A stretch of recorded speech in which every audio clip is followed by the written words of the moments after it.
The screaming started at 0400 hours, but Captain Nora Whitmore didn't flinch, because the screaming wasn't real. It was training, and training didn't kill you. Not yet, anyway. 3 weeks from now, when her platoon deployed to the Kandahar region of southern Tajikistan, the screaming would be real.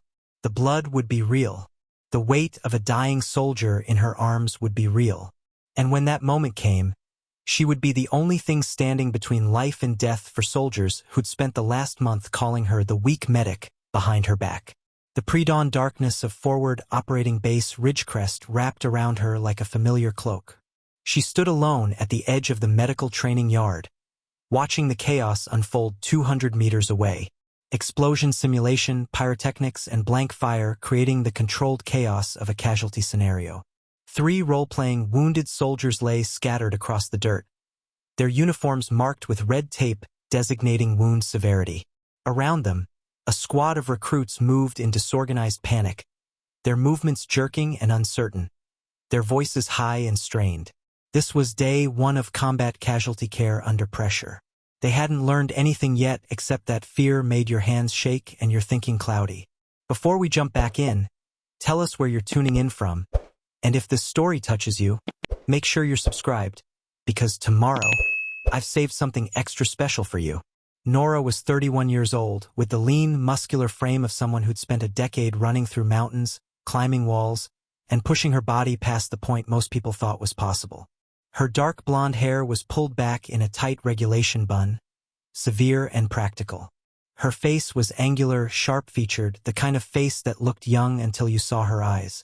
Her eyes had seen things: insurgent attacks, helicopter crashes, the moment when a soldier realized he wasn't going home, the moment when there was nothing left to do but hold someone's hand while their breathing stopped. She'd been a paramedic in Denver before joining the Army. Worked ambulances for 5 years, responding to car accidents and overdoses and heart attacks in the streets of a city that never stopped needing saving. She was good at it, excellent actually, patient, calm under pressure, technically proficient. Her crews had nicknamed her the Steady Hand because nothing rattled her. Then 9/11 happened, and she watched the towers fall on a hospital waiting room television, and something shifted inside her. She couldn't explain it to people who hadn't felt it. That pulling sensation, that sense that her skills were needed somewhere more urgent than Denver's ER. She'd enlisted 3 months later. That was a decade ago. She'd deployed to Iraq twice, Afghanistan 3 times. She'd been attached to Special Operations Units, Ranger Battalions, Marine Expeditionary Forces.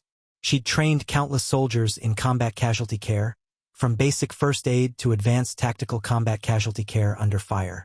She'd earned 2 Bronze Stars for valor.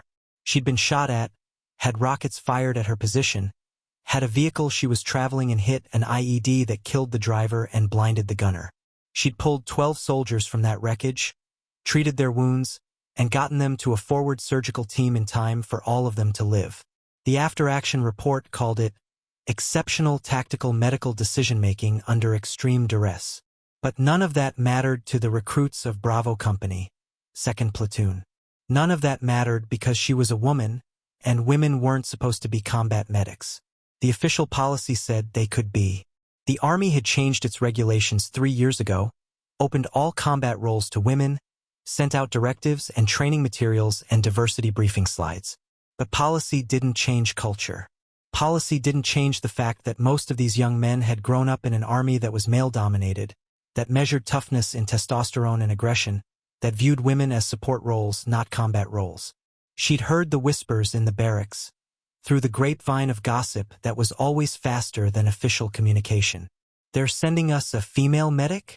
How's a woman gonna drag a 220-pound wounded soldier 500 meters under fire? This is gonna get someone killed. Diversity higher, probably. She's gonna wash out in a week. The jokes had started immediately. Crude, designed to wound, intended to test whether she'd react, whether she'd cry, whether she'd prove what they already believed. She hadn't reacted. That was the problem, in a way. If she'd gotten angry, if she'd complained to command, if she'd shown emotion, they would have had something to point to. Proof that women were too emotional for combat roles. Instead, She'd simply shown up, done her job, and waited for the moment when words would no longer matter. That moment was coming. The simulation ended with a whistle blast. The role players went still. The recruits stumbled back, breathing hard, looking uncertain whether they'd done anything right. Nora watched from her position, evaluating their movements with a trained eye. They were sloppy, panicked. One recruit had frozen completely when the first casualty started screaming. Another had attempted a tourniquet on the wrong limb. A third had wasted time checking for a pulse on a soldier who was clearly not breathing and would be long dead before they got him to surgical care. They had a lot to learn. Lieutenant Commander James Hartley approached her position, his boots crunching on the gravel. He was the commanding officer of the forward base, a career military man in his mid-50s with gray at his temples and the bearing of someone who'd given the Army 30 years of his life.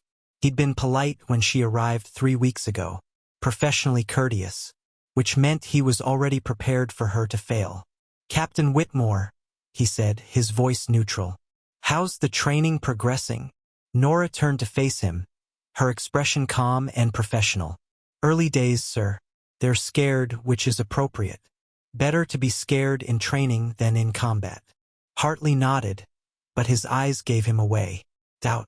Assessment. Waiting to see if she could handle what was coming. "You'll have them ready for deployment?" "Yes, sir. In 3 weeks, this platoon will be the most medically competent unit we've deployed to Tajikistan. They'll know how to treat GSWs, blast injuries, crush syndrome, and arterial bleeding under conditions of extreme stress and active fire. They'll be able to evacuate casualties across rough terrain while maintaining tactical security. And they'll trust their medic because they'll have seen that I can do everything I ask of them." It wasn't a question. It was a statement, promise, and underneath it a warning. Hartley was quiet for a moment. Then he nodded slowly. "That's what I want to hear, Captain." He walked away, leaving her alone again at the edge of the training yard. The sun was beginning to rise, painting the sky in shades of orange and pink. Another day was starting. Another day of training. Another day of proving that the woman they called weak was anything but. Nora pulled out a photograph from her pocket.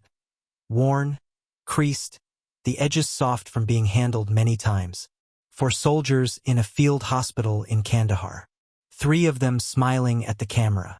One of them was her, looking exhausted but alive. The other 3, Rodriguez, Patterson, and Berkshire, were the ones she'd pulled from the burning Humvee 8 years ago. They'd all made it home. They'd all had families waiting. They'd all gotten to live the lives they were supposed to live because she'd been the medic who knew how to stay calm, who knew how to save lives, who didn't care about being called weak. She whispered to the photograph, to the faces of the men who'd trusted her with their lives. "I'm still doing this, still proving it, still fighting for the ones who come after me." She tucked the photograph away and turned back toward the training yard. The recruits were getting ready for the next scenario. They didn't know yet what was coming. They didn't understand that in 3 weeks, in the mountains of Tajikistan, they would depend on her completely. They would trust her with their lives. And she would earn that trust the only way that mattered. Through action, through sacrifice, through undeniable competence. The weak medic they'd whispered about would become the medic they'd follow anywhere. And when the bullets started flying, when the real screaming began, they would understand why she'd insisted on training them so hard. They would understand because she would keep them alive. That was the promise. That was the mission. That was everything. The barracks smelled like sweat, boot polish, and the particular funk of 28 men living in close quarters with limited shower rotation. Sergeant Marcus Reeves sat on the edge of his bunk, listening to the conversation happening 3 feet away as if he wasn't supposed to hear it. In the Army, you learned early that conversations meant for you always happened when you were close enough to overhear. It was a test. It was always a test. "I'm telling you, she's not going to make it through the first week," Private Dylan Harper said, his voice carrying the kind of certainty that only came from complete ignorance. Harper was 22, fresh out of basic training, still had that new soldier shine that hadn't been worn off by reality yet. Command's just checking a box. Female combat medic. Diversity initiative or something. Corporal Owen Fletcher laughed. a short bark of amusement.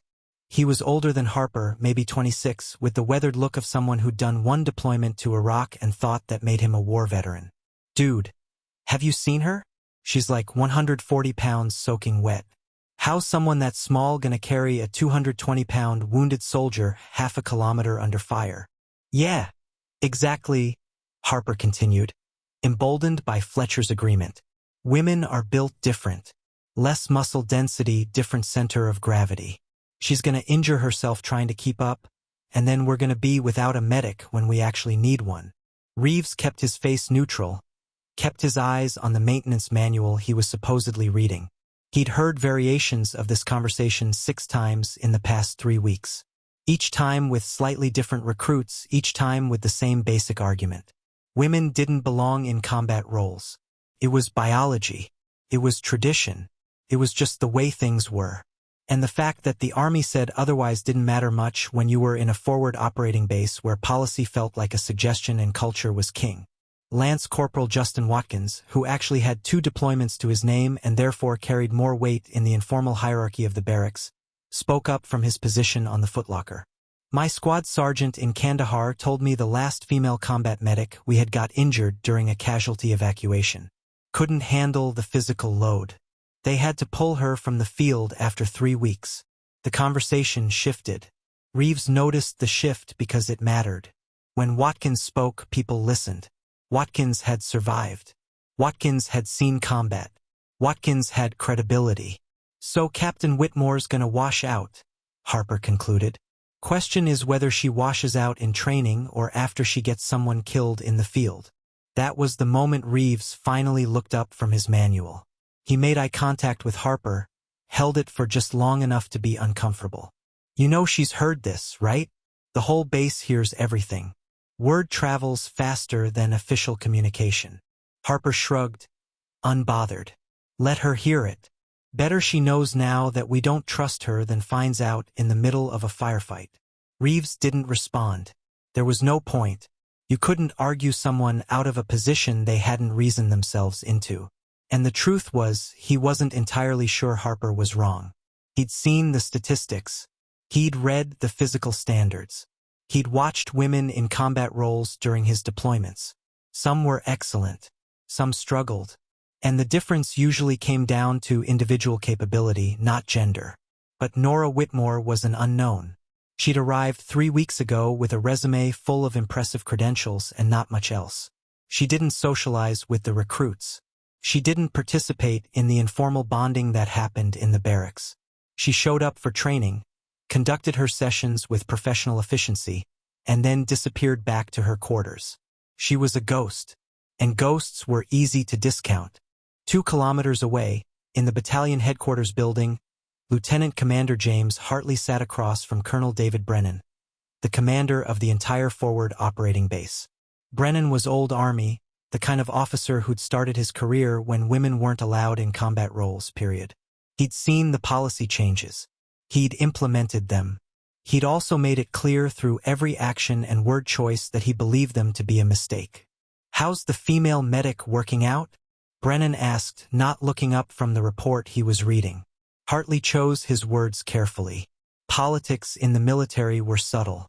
You could object to policy without directly objecting to policy. You could express concerns about capability without expressing concerns about capability based on gender. It was an art form. Captain Whitmore is professionally competent, sir. Her credentials are solid. 2 Bronze Stars, multiple deployments, excellent performance evaluations from previous commands. Brennan looked up, his expression unreadable. But the platoon is skeptical, sir. They're concerned about whether she has the physical capacity for combat casualty evacuation. It's a legitimate training concern. It was the carefully worded version. The real version was, the recruits think she's weak, they're testing her, and if she fails to prove herself, we'll have 6 months of morale issues and a medical evacuation unit that doesn't trust its own medic. Brennan leaned back in his chair. I didn't want her here, he said quietly. Pentagon sent her anyway, said we need to prove the integrated model works. She's supposed to validate that women can handle combat roles. Yes, sir. which means if she fails, it's a failure of the entire integration initiative. And if she succeeds, Brennan paused, considering the implications. Then we have to stop pretending this is about capability and admit it's about policy. Hartley waited. Brannon wasn't done. I want her tested, James. Not officially, not in any way that appears in a report. But I want to know if she can actually do the job. Have the recruits push back. Have them question her. See how she handles doubt. See if she breaks when people don't believe in her. It wasn't an order. It was a suggestion, which meant it was an order. Yes, sir. I'll arrange appropriate training challenges. Back in the barracks, the conversation had evolved into something more specific. Watkins was describing the casualty evacuation challenge that was scheduled for the next day. A scenario where recruits would have to move a simulated wounded soldier 400 meters across difficult terrain while maintaining tactical security and treating injuries. Thing is, Watkins said, the casualty dummy weighs 200 pounds, plus another 80 pounds of combat load rifle ammo pack. 280 pounds total. Recruits gotta carry it. But Captain Whitmore's gonna be observing, evaluating, probably making notes about who's weak, who doesn't have the strength for real operations. Fletcher grinned. Which means we get to watch her try to demonstrate the proper technique. I'm betting she can't even lift the dummy. Oh, she'll try, Watkins said. And we'll all get to see what happens when someone's body just isn't built for this kind of work. Reeves closed his manual and lay back on his bunk. Tomorrow was going to be interesting. The test was starting whether Whitmore knew it or not. And based on what he'd heard over 3 weeks, she was either going to pass and earn respect the hard way, or she was going to fail and confirm every doubt the recruits had already decided was true. The problem was, he wasn't entirely sure which outcome he was rooting for. That evening, Nora stood in the physical training facility, running her second 10-kilometer run of the day. The treadmill hummed beneath her feet, her breathing steady and controlled despite the pace. A 6:40-minute mile. She could maintain this for another 2 miles before her form would start to degrade. Her body knew this. Her body had learned through 10 years and thousands of miles of running. She'd heard the barracks gossip, of course. You couldn't not hear it. The army wasn't good at keeping secrets. Soldiers talked, and their talk traveled through informal networks faster than any official communication. She knew what they were saying, that she was weak, that she'd wash out, that she'd get someone killed. She also knew that none of it mattered yet. Words only mattered if her actions validated them. And she had no intention of validating anything except her own capability. The next day's casualty evacuation scenario was designed to test exactly what the recruits thought was her weakness: physical capacity. It was also designed to test something deeper: her ability to lead under doubt. Leadership wasn't about being liked. It was about being competent enough that people had to believe in you despite their initial skepticism. She'd done it before. In Iraq, when her unit didn't know her. In Afghanistan, when older medics had resented being supervised by someone younger. In Forward Operating Base Ridgecrest, for 3 weeks while the recruits whispered behind her back. She would do it again tomorrow. She pushed the treadmill faster, feeling her muscles respond, feeling her heart pump harder. Pain was just information. Doubt was just noise. What mattered was action. What mattered was proving through deed, not through words. The recruits would test her tomorrow, and she would show them exactly who she was. Not through explanation, not through conversation, not through appealing to fairness or policy or institutional support. Through absolute, undeniable physical demonstration. Tomorrow, the weak medic would start proving she was anything but.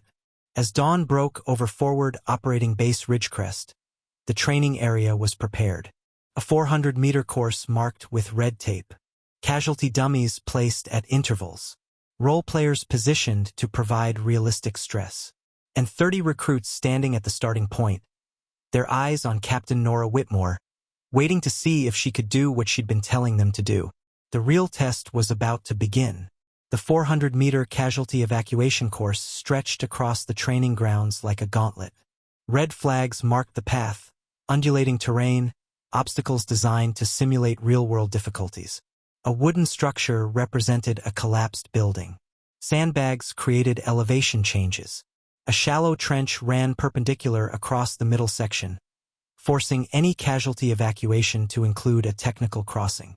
Nora stood at the starting line with 30 recruits arranged in their designated squads. Her clipboard hung at her side, her expression clinical and detached. She'd run this scenario a dozen times before with different units. The variables changed, but the core remained the same. Move an incapacitated soldier across difficult terrain while maintaining medical care and tactical awareness. It tested physical strength, tactical thinking, and the ability to adapt to complications. The casualty dummies weighed 200 pounds each, accurate to the average male soldier. With combat load, the total weight pushed 280 pounds. Most of the recruits could handle it, though not easily. Some would struggle. One or two might fail entirely. That was normal. That was training. What wasn't normal was what happened next. Watkins' squad completed the course first, 19 minutes and 43 seconds. Good time, solid technique. They moved to the recovery area where medical observers checked their evacuation procedures. No critical errors, though they'd missed some of the subtler signs of shock in their simulated casualty. Squad after squad followed. The times varied from 18 minutes to 28 minutes. The techniques ranged from excellent to barely adequate. By the time 15 squads had completed the course, a pattern had emerged. The recruits who'd done multiple deployments moved faster and more confidently. The newer soldiers were slower, more cautious, their techniques less refined.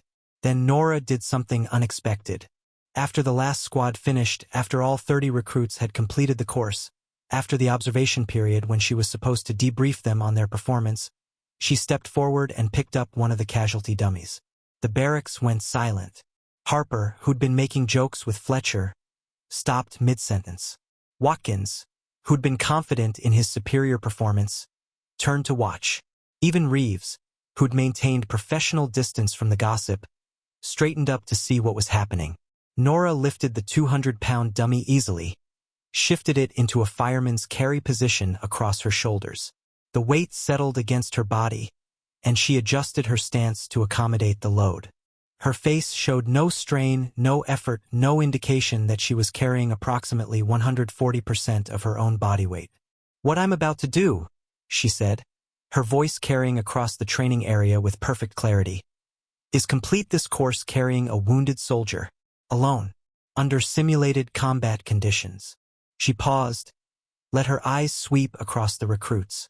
She could see the doubt on their faces, could see them calculating weight ratios, muscle mass, physical capacity, could see them already deciding this wouldn't work. "I want to be clear about something," she continued, her voice steady and calm. "All of you completed this course today. Every single one of you. Some of you in good time with excellent technique. Others took longer, made small errors, struggled with the physical and tactical elements. That's normal. That's expected. You're learning." She shifted the dummy slightly, settling it more securely. "But I've heard the conversations in the barracks.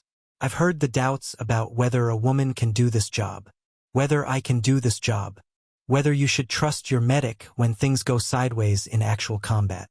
Her eyes found Watkins directly. "I've heard stories about other female medics failing. I've heard concerns about physical capacity. I've heard all of it." Harper started to say something. Nora cut him off with a look. "Here's what I need you to understand," she said.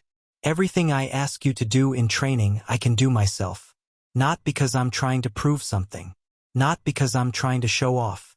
But because leadership means shared sacrifice. It means I'm not asking you to do anything I haven't proven I can do. It means when we're in Tajikistan and someone's bleeding out and we need to move them under fire, you're going to trust that your medic knows what she's doing because you've seen that I can actually do it." She adjusted the dummy one more time, getting her grip perfect. "So here's my warning," she said, and something in her tone made every recruit go completely still.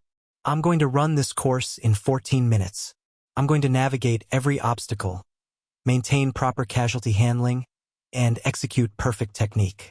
And when I'm done, I want you to understand something fundamental. Being a good medic has nothing to do with your chromosomes. It has to do with training, discipline, decision-making under pressure, and the willingness to put someone else's life before your own comfort. She locked eyes with Watkins again. That story you told about the female medic failing? That was one person.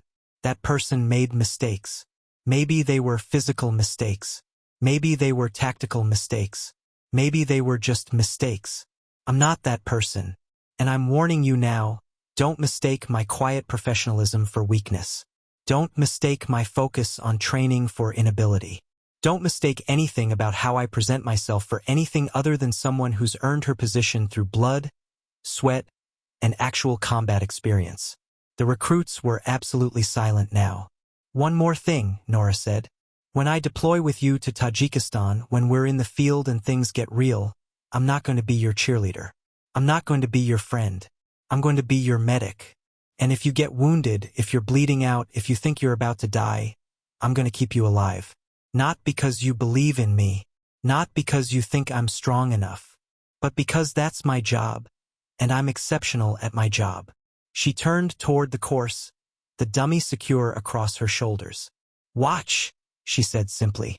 And then she moved. Her pace was controlled and efficient, not running, but moving with purpose. She cleared the first obstacle smoothly, the dummy never shifting, her balance perfect.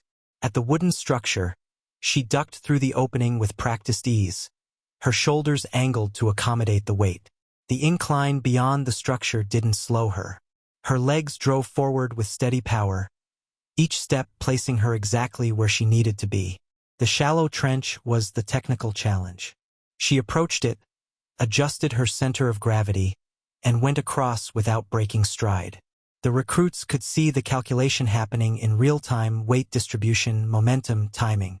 This was someone who'd done this before, who'd thought about the physics of casualty evacuation, who understood that competence came from preparation. The sandbag obstacles were cleared with the same smooth efficiency. No stumbling, no pausing, no moment where she looked like she might drop the casualty. Her arms didn't shake. Her breathing remained steady. Her face showed focus, not strain. She reached the finish line in 13 minutes and 57 seconds. 3 seconds faster than Watkins, while carrying 140% of her body weight. And she'd done it with perfect technique. No shortcuts, no compromises. She carefully lowered the dummy to the ground and turned to face the recruits. Her breathing was elevated but controlled. There was moisture on her forehead, but her eyes were absolutely clear. "Questions?" she asked. No one spoke. "Good," she said. "Tomorrow we're going to talk about what happens when a casualty is too injured to move efficiently. We're going to practice emergency amputation techniques in the field. We're going to discuss the psychology of caring for someone who's going to lose a limb and learning how to communicate with them while maintaining tactical awareness. We're going to prepare you to handle things that go worse than anything you experienced today." She picked up her clipboard. "Dismissed. Recovery and decontamination procedures in the next hour. I want to see all of you at 1800 hours for the classroom portion. And if anyone's still wondering whether your medic can handle this job, save your questions." The answer just ran across this training ground in less than 14 minutes. She walked past them without waiting for dismissal, her step steady, her posture perfect, her presence undeniable. The recruits stood in stunned silence. Harper looked at Fletcher. Fletcher looked at Watkins. Watkins looked at Reeves. What they just witnessed wasn't just physical capability. It was proof. It was competence made visible through action. It was the moment when doubt had to confront undeniable reality. Reeves finally broke the silence. "Well," he said quietly, "I guess we know who our medic is." The classroom at Forward Operating Base Ridgecrest had been converted into a makeshift medical training facility. Anatomy charts covered one wall. Medical equipment was laid out on tables in precise order. And 30 recruits sat in folding chairs, their posture visibly different from 3 weeks prior. The casual slouching was gone. The side conversations had stopped. What remained was attention, the kind that came from having your preconceptions shattered and needing to recalibrate everything you thought you knew. Nora stood at the front of the room, holding a severely mutilated prosthetic leg, a training device designed to simulate traumatic amputation. It was graphic, intentionally so. The exposed bone, the hemorrhaging simulation, the tissue damage, all accurate to what a combat explosion would actually do to a human body. "This is what we're going to talk about today," she said without preamble. "Amputation management in the field. Not amputation prevention. That ship has sailed by the time you're looking at this. Your job isn't to save the limb. Your job is to save the person." She placed the prosthetic on the demonstration table and looked out at the recruits. She could see Harper in the second row, his earlier cockiness replaced by something closer to actual engagement. Fletcher sat with his arms crossed, but his eyes were locked on her. Watkins was taking notes, not the casual half-attention notes of someone pretending to listen, but active, focused notation. The casualty evacuation course had worked exactly as intended. "The first thing you need to understand," Nora continued, "is that amputation is survivable if you manage it correctly. A soldier can lose a limb and still make it home. A soldier can lose 2 limbs and still make it home. I've treated both. But they only survive if the person handling their care knows what to do in the critical minutes after the amputation occurs." She picked up a tourniquet, a simple, elegant device that had revolutionized combat medicine. "This is your primary tool. Tourniquet application saves lives, not limbs' lives.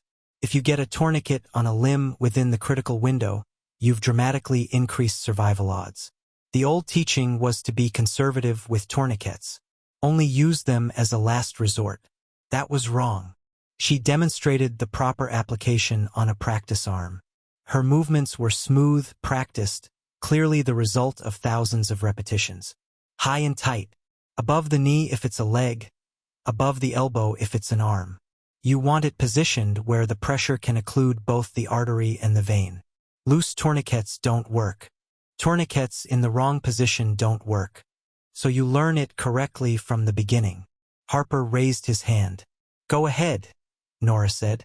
"Ma'am, what if the casualty is already in shock? Does the tourniquet technique change?" It was a good question. A thinking question. Not a testing question. "The technique doesn't change," Nora said. "The urgency increases. Shock is a killer. Every second matters. So your technique has to be so ingrained that you can execute it perfectly even when your adrenaline is through the roof and your hands are shaking." She spent the next hour teaching tourniquets. Not just showing them, teaching them. She had each recruit come forward and practice on the training arm while she watched, corrected, and pushed them to execute faster and more precisely. She didn't accept sloppy technique. She didn't accept approximations. When Fletcher applied the tourniquet with what he considered acceptable pressure, she stopped him. "Do it again," she said. "That's still not high enough." "Ma'am, it's tight." "Tight isn't the standard. Occluded is the standard. The patient shouldn't be able to feel their pulse below the tourniquet." "You can't feel a pulse? Try again." It took Fletcher 4 attempts to get it right. By the 4th attempt, he understood the difference between good enough and correct. And he understood why Nora cared about the difference. By the time the tourniquet section ended, every recruit had demonstrated proficiency. Not excellence, that would come with repetition, but demonstrated competence. They understood the technique. They could execute it. And they'd started to understand something deeper. This medic didn't accept anything less than excellence, and she'd proven she could do it herself. The afternoon session shifted to hemorrhage control in complex scenarios. Nora set up simulations where recruits had to handle multiple casualties with different injury patterns. One with a femoral artery bleed, another with a tension pneumothorax, a third with severe facial trauma that made airway management critical. She'd bring in one recruit, present them with a crisis scenario, and watch them work through it. Sometimes they succeeded. Sometimes they made errors. When they made errors, she stopped the simulation and had them do it again. "You just let your casualty die," she said calmly when Watkins failed to recognize a collapsed lung in one scenario. "Do it again. Same scenario. What's different?" Watkins worked through it again. This time he recognized the signs. This time he performed the needle decompression correctly. This time his casualty lived. "That," Nora said, "is why we train until we get it right. Because the penalty for mistakes isn't a failing grade on a test. The penalty is someone's son or daughter doesn't come home. By day 3 of the training block, something fundamental had shifted in the barracks. The jokes had stopped. The skepticism had transformed into something more like professional respect. The recruits still didn't fully understand what they'd witnessed on that training course, but they were beginning to recognize it. On the 4th day, Nora introduced combat psychology in casualty care. This was the section that separated adequate medics from exceptional ones. You're going to treat soldiers who are terrified, she said. Soldiers who think they're dying. Soldiers who've seen friends get killed. Soldiers who are experiencing the worst moment of their lives. Your job isn't just to fix their body. Your job is to keep them mentally present so they can help you keep them alive. She had Harper volunteer for a scenario. She simulated a severe leg injury while Harper played the medic.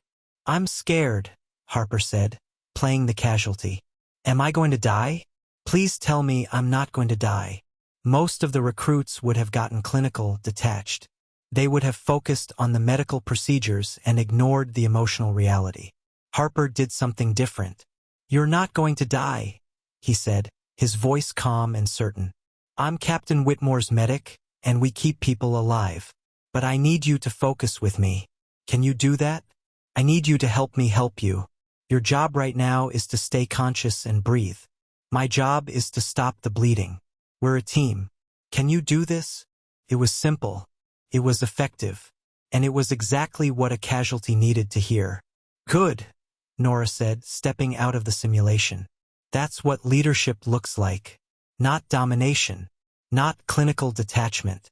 Partnership. You're both trying to accomplish the same goal. Getting that soldier home alive." By the end of the week, the barracks had transformed. The doubts hadn't completely disappeared. Doubt never completely disappears, but they'd been fundamentally undermined by proof.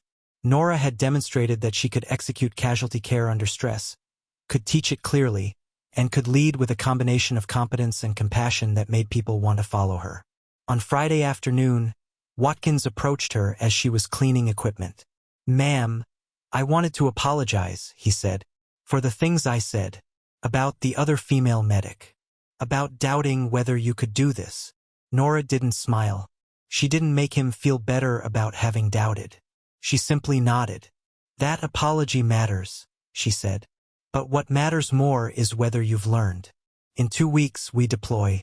You're going to be in situations where someone's life depends on you remembering what I taught you. That matters more than whether you believe in me."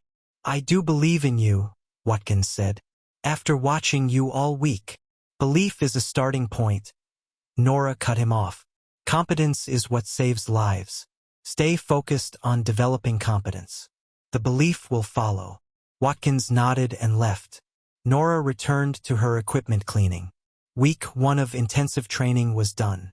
The basic techniques had been demonstrated. The doubts had been challenged. Now came the harder part, taking those basic techniques and building them into unconscious competence, the kind where your body knew what to do before your mind could process the problem. 15 days until deployment. 15 days to turn competent recruits into exceptional medics. She was right on schedule. Day 10 of the training block arrived with a different kind of energy. The recruits had spent the previous 5 days in intensive field casualty care scenarios. They'd practiced in rain, in darkness, under simulated sniper fire. They'd gotten good. Not excellent yet, but competent enough that they could handle realistic scenarios with minimal errors. The transformation from doubters to believers was complete for most of them. Most but not all. Master Sergeant Raymond Thorne had been watching from the margins of the training block. He was the platoon sergeant, the senior enlisted leader of the unit that would deploy to Tajikistan. At 52 years old, with 28 years of military service, 3 combat deployments, and more knowledge about field operations than anyone else on the base, Thorne was the person who mattered. He was the one who would determine whether Nora's training translated into actual capability in the field. He was the one who could undermine her entire mission with a single comment to his soldiers. And he hadn't said a word to her directly since she arrived. He watched the training from a distance. He took notes. He observed how the recruits responded to her instruction. He evaluated the curriculum, but he maintained professional separation. It was the kind of separation that suggested reservation, the kind that implied he was still deciding whether she was legitimate. On day 10, everything changed. Nora had scheduled a scenario called Complex Casualty Management Under Tactical Pressure. 3 simulated casualties with varying injuries. Active role-player enemies, providing suppressive fire. Casualty evacuation over 800 meters of rough terrain. The scenario was designed to test everything the recruits had learned while adding a layer of reality. They wouldn't just be treating casualties, they'd be doing it while under fire, while trying to move, while managing tactical security. The scenario began at 0600 hours. The first squad moved out under simulated fire. Role players with blank ammunition provided realistic audio and stress. The squad responded with textbook tactics. They took cover, returned fire, and coordinated casualty evacuation. One of the recruits, a soldier named Torres, had to treat a severe chest wound while bullets snapped overhead. He executed a needle decompression with shaking hands, got the casualty breathing again, and then helped move him toward the evacuation point. By 0800 hours, all 3 squads had completed the scenario. The times ranged from 38 minutes to 44 minutes. The techniques were solid. The casualty care was competent. The tactical decisions were sound. When it was over, Nora called the entire platoon together for the after-action review. This was where learning happened, where mistakes were identified and corrected, where excellence was highlighted and reinforced. That was when Master Sergeant Thorne stepped forward. "Captain, with your permission, I'd like to run the scenario," he said. It wasn't a question disguised as a request. It was a statement. He was exercising his authority as platoon sergeant. The recruits watched silently. They understood what was happening. This was the test that mattered. Not testing Nora's knowledge of casualty care. They'd already seen that she was exceptional.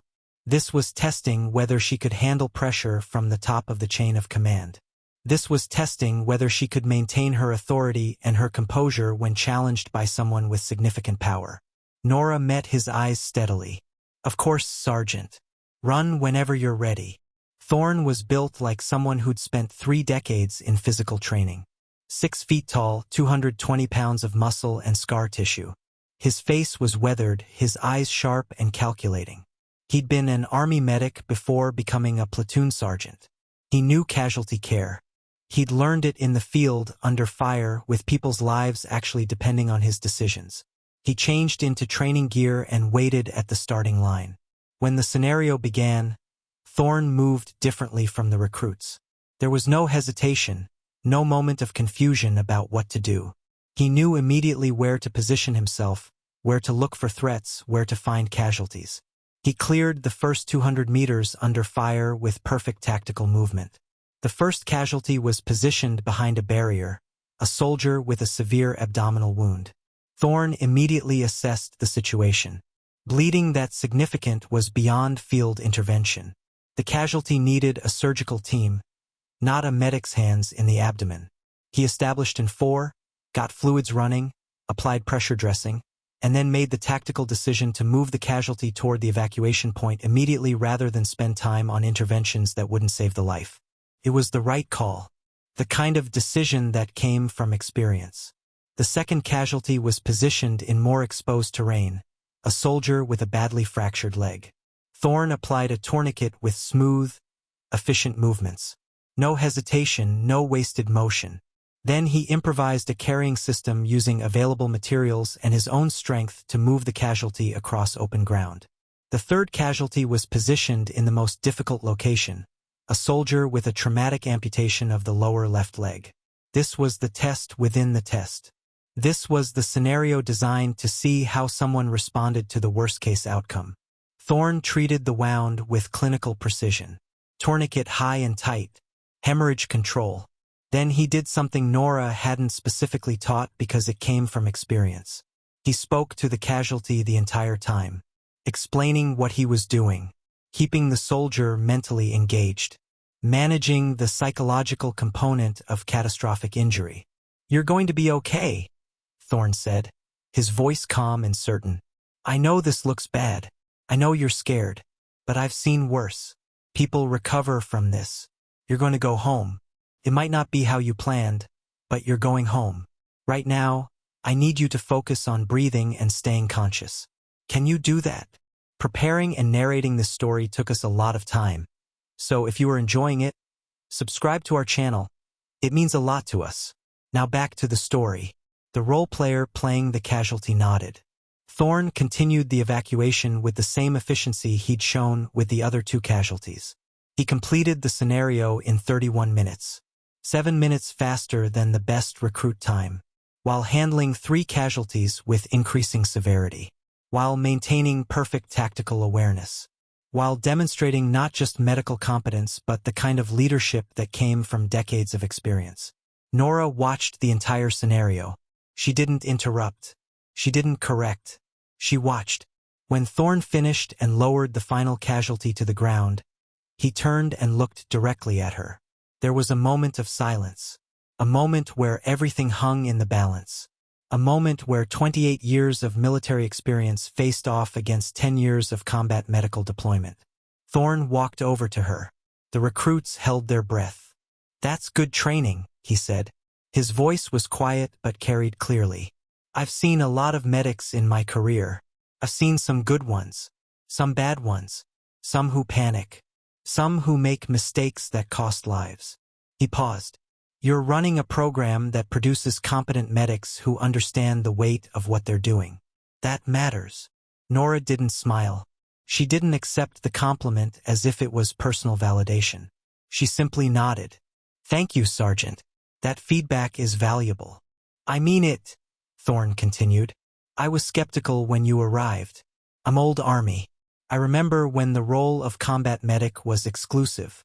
I had concerns about whether the training would hold up." He paused. "It does. You've proven it. And these recruits, they trust you. That's earned trust, not enforced trust. That matters in the field." "I appreciate that assessment," Nora said. "But what matters is whether they can execute under pressure when people's lives depend on it."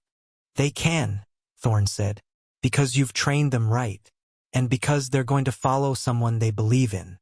He extended his hand for a handshake, a formal gesture of respect that the recruits would definitely notice and understand. Nora shook his hand firmly. "The scenario you ran was excellent," she said. "Your casualty psychology work was exceptional. That's something the recruits need to see more of." Thorn nodded. "I'll incorporate that into the final training block." It wasn't a question. It was a statement that he was now part of the training effort, not observing from the margins. He turned to address the recruits. "Listen up. You're going to deploy with the best medic I've seen in 28 years. You're going to follow her instruction. You're going to trust her decisions. And when things get bad, and they will get bad, you're going to remember what she's taught you and you're going to execute. Because that's how you come home." The recruits stood straighter. Something fundamental had shifted. The authority figure had validated her. Not just as competent, but as exceptional. Thorn looked back at Nora. 5 days of final training? 5 days, she confirmed. Then deployment. Then we'll make sure they're ready, Thorn said. He walked away, already mentally planning how to integrate his experience with her teaching methodology. Nora watched him go, then turned to address the recruits. "You heard what just happened," she said. Master Sergeant Thorn was skeptical. He had experience-based concerns. And he watched the training and he tested himself against the standards, and he concluded that this program works. "That's not about me. That's about all of you proving that you can learn, that you can execute, that you can handle what's coming in Tajikistan."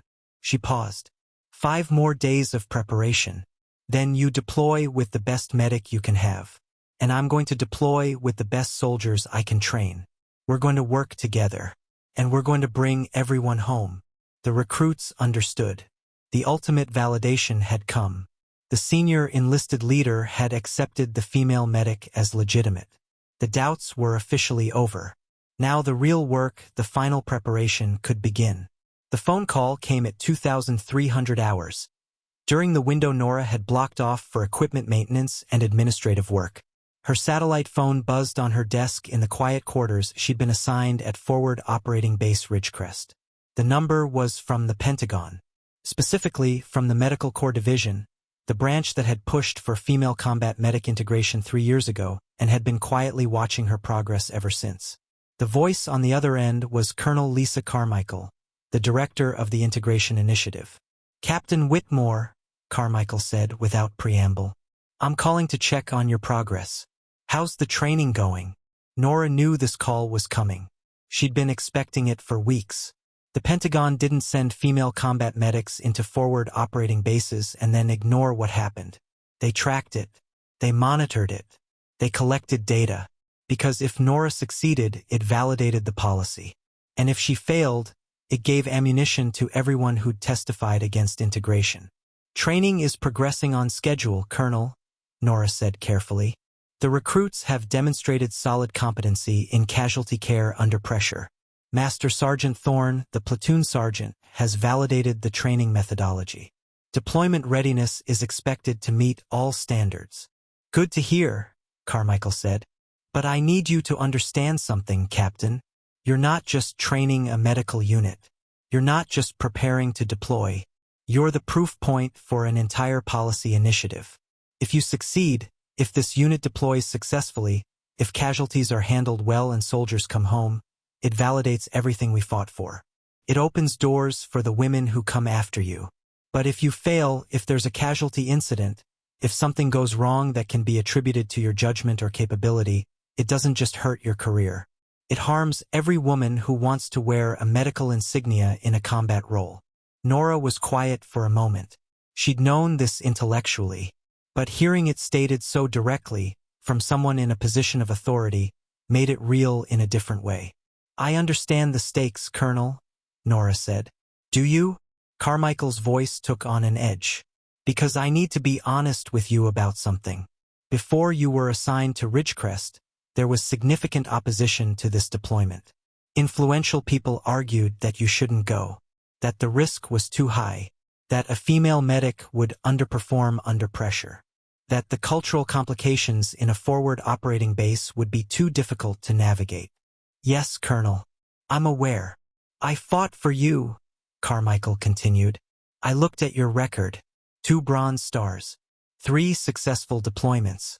12 soldiers brought home alive from a situation where most medics would have lost them."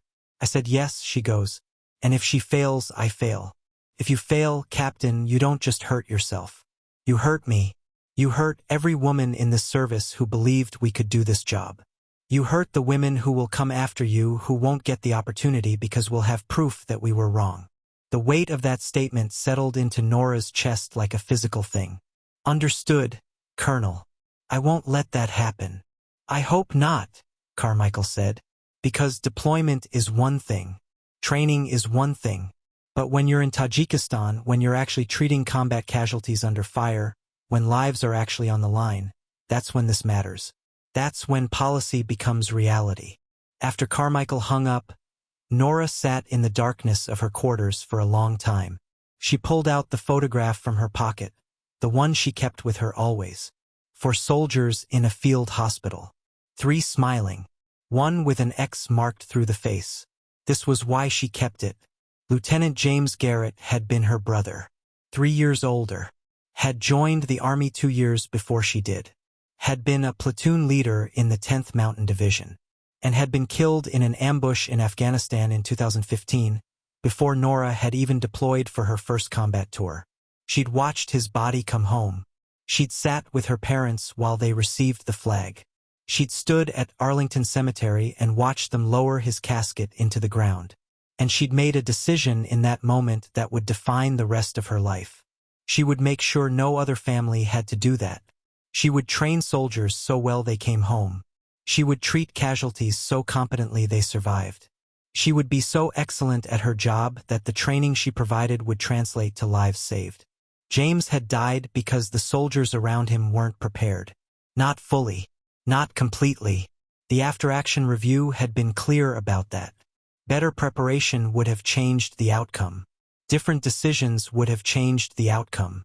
But in the chaos of combat, with insufficient training for the specific threat they faced, soldiers had made mistakes. Nora wouldn't let that happen to her unit. She'd never told anyone about James. Not her command. Not her recruits. Not even the medical officers she'd worked with on previous deployments. Because it didn't matter why she was driven. What mattered was that she was driven. What mattered was that the training was exceptional. What mattered was that soldiers came home alive. But Colonel Carmichael's call had forced something else to the surface. The women who came after her. Nora had been so focused on her own mission, keeping her soldiers alive, training them to excellence, proving that she could do the job, that she hadn't fully thought about the larger implication. If she succeeded, if she deployed and came back and delivered results, it would be a validation. It would be proof that the policy was right. It would be permission for more women to enter combat roles. It would be doors opening that had been closed for decades. And if she failed, those doors would slam shut. For 10 years, maybe longer, the women who came after would have to fight even harder because Nora hadn't been good enough. That was a weight she hadn't fully considered until the phone call. She got up and walked to the small window of her quarters. The base was mostly dark, just a few lights marking pathways and entrances. Somewhere out there, 30 recruits were sleeping in barracks, unaware that their medic was processing the full scope of what they were all about to do. There was a knock on her door. She wasn't expecting visitors. Officers at a forward operating base didn't typically get surprise visits at 2,330 hours. It was Master Sergeant Thorne. He was in combat clothes, as if he'd come straight from some duty and thought of something on the way. "Sergeant," Nora said, "is everything all right?" "I wanted to talk to you," Thorne said. "Can I come in?" She gestured him inside and closed the door. Thorne stood for a moment, clearly thinking about how to say something. "I've been thinking about what Colonel Brennan said when you arrived," Thorne began. "About this being a test. About the Pentagon watching. About whether the female medic model works." "Yes, Sergeant. I want you to know that I see that weight," Thorne said. "I've been in the Army 28 years. I've seen a lot of people carry a lot of burdens. But carrying the weight of representing everyone who looks like you, that's a special kind of burden." Nora didn't respond. "I'm telling you this because I want you to know that you don't have to carry it alone," Thorne continued. "Not anymore. Those recruits, they're going to carry it with you. I'm going to carry it with you. Master Sergeant doesn't mean anything if I don't mean it when I tell you I believe in you. And I do." "Thank you, Sergeant. That matters." "There's something else," Thorne said. "I did some checking. Looked at your record more carefully. 12 soldiers brought home from that IED situation. One of them was a friend of mine, Specialist Adam Garrett. He's a civilian now, works in Denver. He mentioned you in passing. Said you kept him alive when he should have died. Said you were the steadiest person he'd ever met." Nora froze. The name had hit her like a physical blow. Adam Garrett. Her younger brother. The one who'd made it home. "He's your brother," Thorne said, not asking. "I looked it up." Garrison was trying to be discreet about it. "But a former medic who shares a last name with a casualty she treated. That's not subtle." "Sergeant, I'm not here to press you on it," Thorne said. "But I want you to know that I understand. You're not just carrying the weight of the integration policy. You're carrying the weight of family, of loss, of proving that what you do matters because it has to matter." He moved toward the door. "When we deploy," he said, "I'm going to follow your lead. Not because you're a woman. Not because of Pentagon policy. But because I know what you're capable of. And because I know that the weight you're carrying has made you better than you would have been without it." He left before she could respond. Nora stood alone in her quarters, holding the photograph of James. The brother who didn't make it. The reason she joined. The debt she'd spent a decade trying to repay. 5 days of training remained. Then deployment. Then the moment when everything, all the preparation, all the training, all the weight she carried, would be tested in actual combat. She looked at James's face one more time. "I'm bringing them home," she whispered. "All of them. I promise." She set the photograph on her desk and began reviewing the final training scenarios. The emotional moment was over. The burden was acknowledged. And now it could be channeled into the one thing that mattered. Preparation. Excellence. The absolute refusal to let anyone down. The final 5 days of training were designed to break and rebuild the unit into a single, cohesive organism. Nora and Master Sergeant Thorne had stayed up until 0300 hours the night before to refine the curriculum. 5 days to move from competency to unconscious excellence. 5 days to take a group of individuals and transform them into a medical team that could function under the worst imaginable stress. Day 1 started at 0430 with a forced march. Full combat load, weapons, ammunition, medical supplies, food, water, field rations. The recruits carried 85 pounds each. The march was 18 kilometers across terrain that got progressively more difficult. Steep inclines, rocky patches, a river crossing that required wading through water up to chest height while maintaining equipment integrity. The first casualty scenario happened at kilometer 12. A role player collapsed with a simulated heat stroke. Immediate response required: assess, treat, decide whether to continue or extract. The recruit squad that encountered it, including Private Harper, had to make medical decisions while exhausted, while navigating the physical demands of the march, while managing the rest of the unit's movement. Harper made the right call. Recognized the signs of heat exhaustion progressing toward heat stroke. Initiated cooling procedures. Pushed fluids.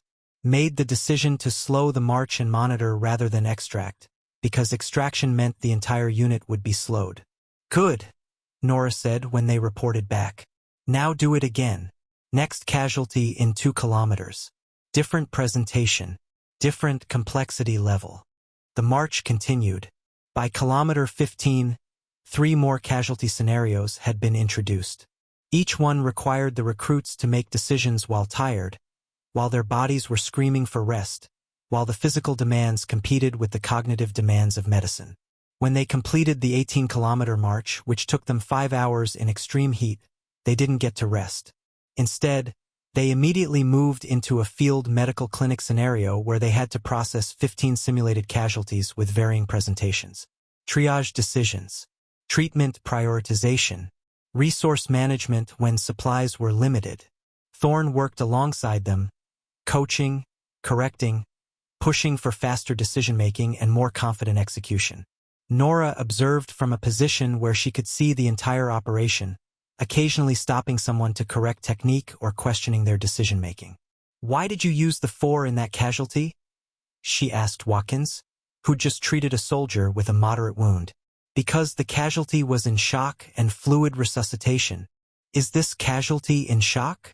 Nora asked. "Check the vitals again." Watkins rechecked. The role-player's pulse was slightly elevated but stable. Blood pressure was acceptable. No signs of significant shock.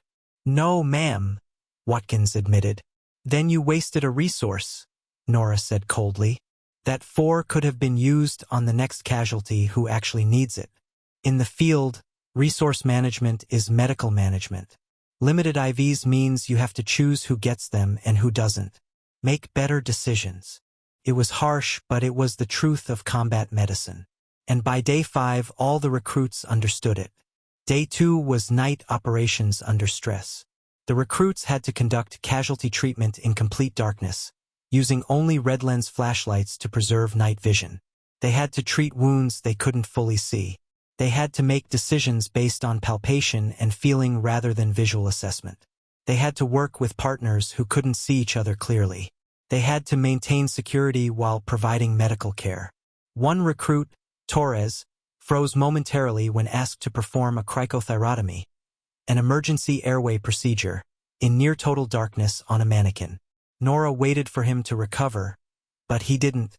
The hesitation extended past a few seconds into genuine freeze. She moved in. "I've got this," she said to Torres. She took over the procedure, her hands moving with absolute confidence despite the darkness. She performed the cricothyrotomy in 43 seconds, faster than she could have done it in daylight because her hands knew exactly what to do. Muscle memory transcended the limitation of vision. "Your turn," she said to Torres after finishing. "Same procedure. You have 30 seconds. Torres took over. His hands shook. His technique was clumsy, but he got it done in 38 seconds. "Better," Nora said. "Again. 25 seconds this time." By the end of the night operations block, Every recruit had performed a cricothyrotomy in darkness in under 30 seconds. Some got there faster than others, but they all got there. Day 3 was psychological resilience training. Nora and Thorn ran casualty scenarios that weren't about medical decision-making as much as they were about maintaining mental function under extreme emotional stress. One scenario involved a role player who played the part of a dying soldier. Not with clinical detachment, but with raw emotion. Screaming in fear, asking if they were going to die, calling for their mother, asking why they'd enlisted. All the things a real soldier would do in a real casualty situation. The recruits had to treat the wounds while managing the emotional component, keeping the casualty calm, maintaining medical focus while someone was literally falling apart emotionally in front of them. Fletcher struggled with this. He kept getting angry at the role player for making noise, for expressing fear, for not being stoic. Nora pulled him aside. Your casualty is terrified. That's not weakness. That's human. Your job isn't to make them stop being scared.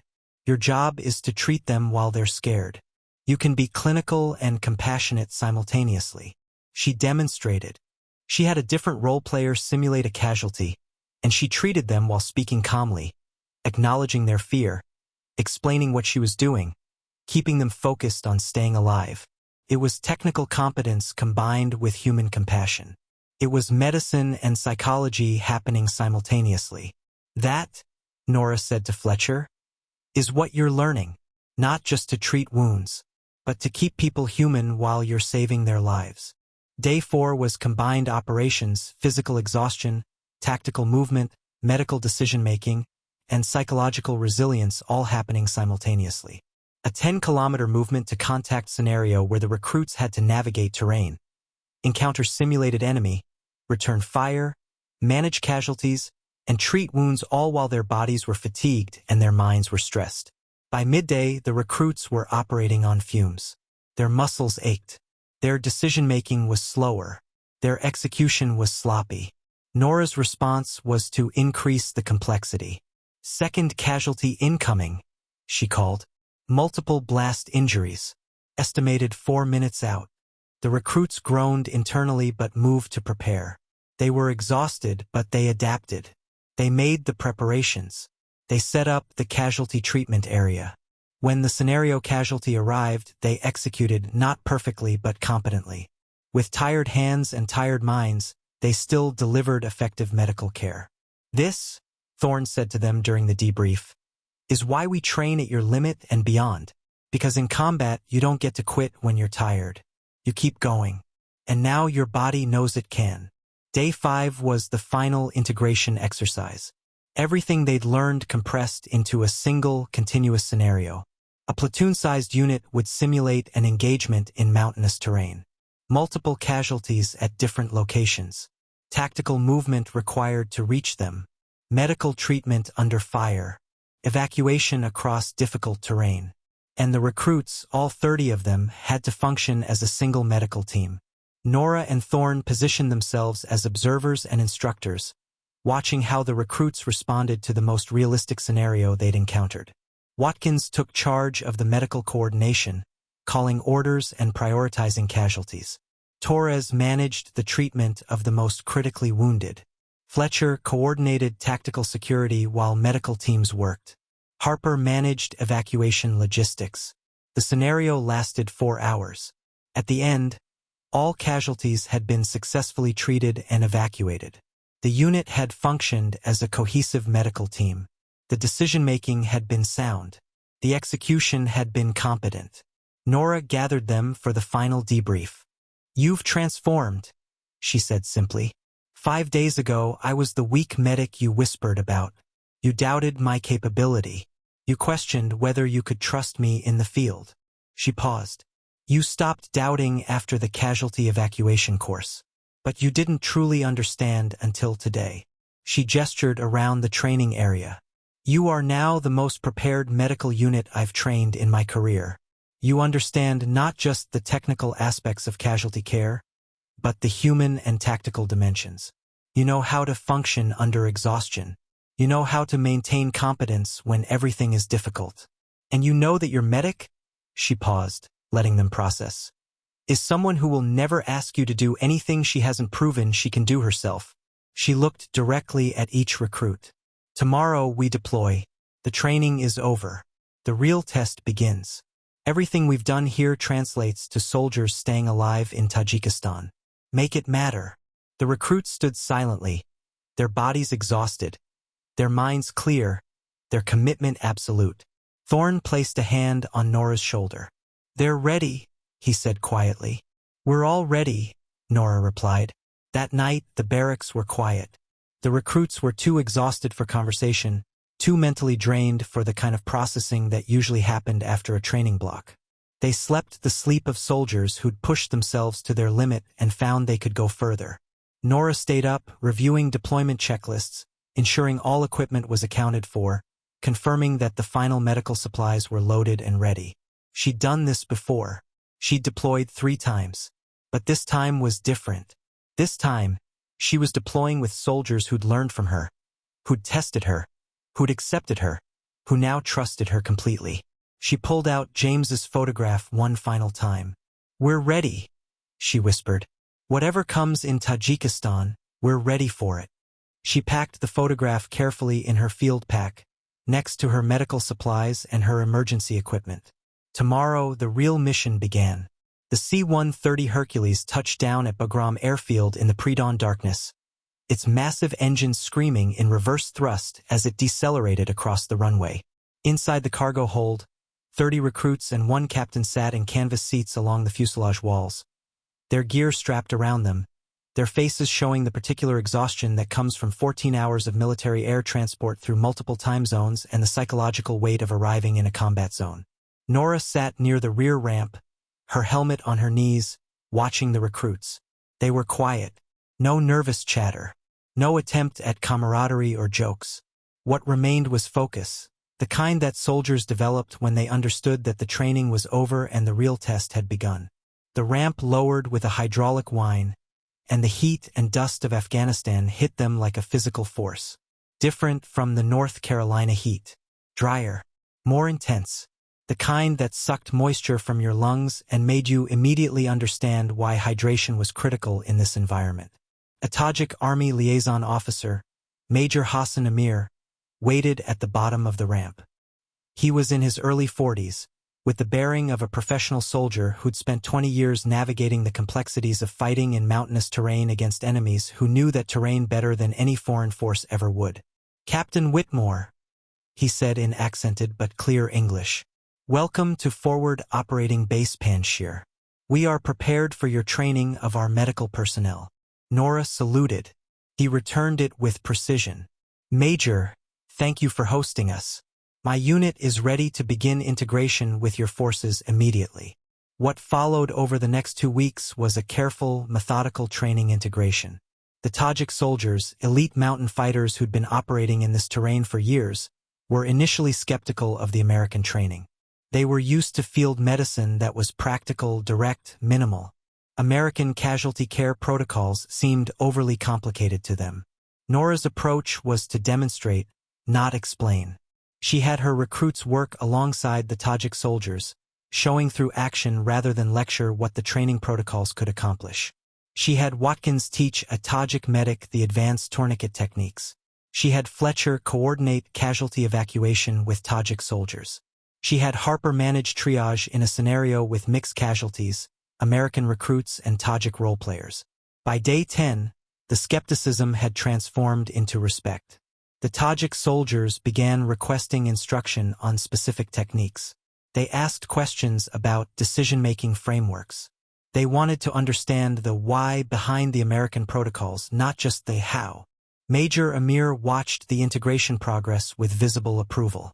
He spoke with Nora in the evenings, discussing medical coordination, casualty management, and the challenges of operating in mountainous terrain where evacuation was complicated by geography and enemy activity. Your soldiers train well, he told her on day 12, and you lead them with competence and clarity. This is good preparation for what comes. What do you expect will happen, Major? Nora asked. The insurgency in the mountains is unpredictable, he said. Sometimes weeks pass with no contact. Sometimes the contact comes suddenly and with significant force. We are prepared for either possibility. Your unit will be tested. I am confident they will perform well based on what I have observed. On day 16, the test came. A joint patrol, 12 American recruits, 16 Tajik soldiers, and Nora as the medical officer, was moving through the Panjshir Valley conducting presence operations and gathering intelligence on insurgent activity. The terrain was steep, rocky, exposed. The valley walls rose on either side, creating natural choke points and good positions for ambush. They were 12 kilometers into the patrol when the first burst of automatic weapons fire erupted from the ridgeline 400 meters to the north. The sound was unmistakable once you'd heard it in training with live ammunition. Now, hearing it in actual combat, with actual bullets, with actual intent to kill, it was different. It was the sound that separated training from reality. The convoy didn't panic. 3 months of preparation meant they had responses ready. The Tajik soldiers immediately took covered positions and returned fire with disciplined, controlled suppressive fire. The American recruits moved into tactical positions, following Nora's trained responses for casualty management under fire. The first casualty report came within seconds. One of the Tajik soldiers had been hit in the upper arm, the round passing through muscle and tissue without hitting bone. Significant bleeding, but not immediately life-threatening if treated quickly. Watkins moved immediately into the casualty zone, staying low, moving behind cover. He assessed the wound entry and exit. He applied a tourniquet high and tight on the upper arm, exactly as trained. He got a pressure dressing on the wound. He established an 4 and started fluid resuscitation. All while bullets snapped overhead, all while his heart was hammering, all while everything in his training was being applied in real circumstances. 20 seconds after the casualty was hit, he was under medical care. 30 seconds later, Nora had repositioned to provide additional security and establish a casualty collection point. The firefight continued for another 4 minutes. 2 more Tajik soldiers were wounded, one with a grazing wound to the shoulder, another with a leg wound that required tourniquet application. Both were treated while under active fire. Both were stabilized and prepared for evacuation. Then, as suddenly as it started, the enemy fire slackened. The insurgents realized they were facing a coordinated response that included air support. An Apache gunship had responded to the radio call and was circling overhead, its presence enough to discourage further engagement. The enemy withdrew into the mountains. The all-clear came at 1,147 hours. 3 casualties treated, 3 casualties stabilized, 0 American losses, 1 Tajik soldier with moderate wounds, 2 with minor wounds. All expected to make a full recovery because medical care had been immediate and competent. Nora conducted a rapid assessment of her recruits. Torres looked shaken but functional. Harper was still shaking from adrenaline but coherent. Fletcher was already doing equipment checks, preparing for potential follow-on casualties. Watkins was examining his tourniquet application, mentally reviewing whether he'd done everything correctly. "Gather up," Nora commanded. "We're conducting an after-action review while this is fresh." The recruits assembled despite their adrenaline crash, despite the shock of their first real combat, despite the physical and emotional toll of actual gunfight. "First casualty response," Nora said, looking directly at Watkins. "Walk me through your decision-making." The wound was in the upper arm, bleeding heavily. Watkins began, his voice shaking slightly.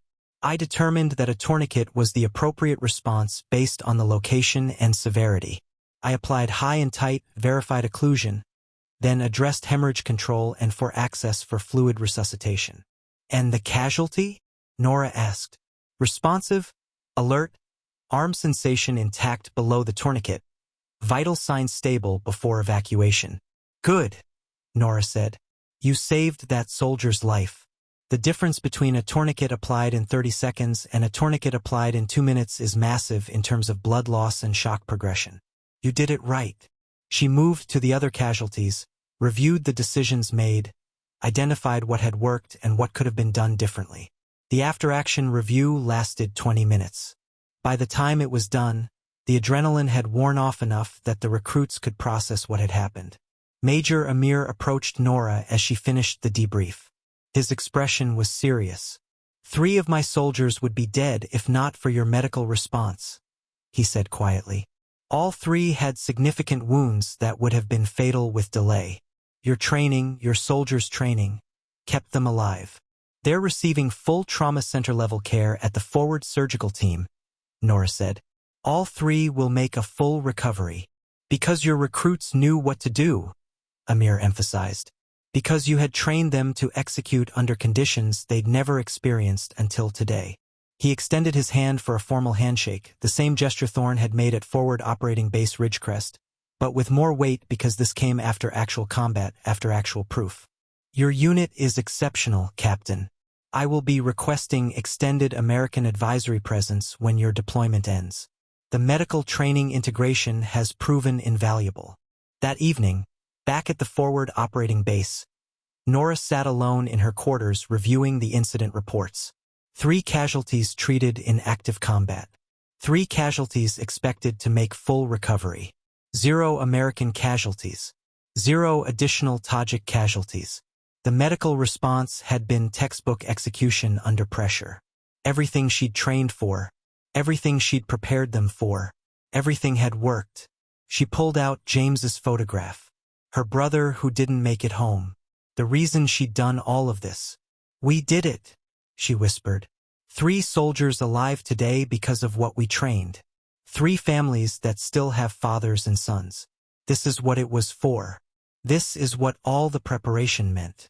She looked at each recruit's name in the after-action report. Watkins, Torres, Fletcher, Harper. Each one had responded exactly as trained. Each one had made competent decisions under extreme stress.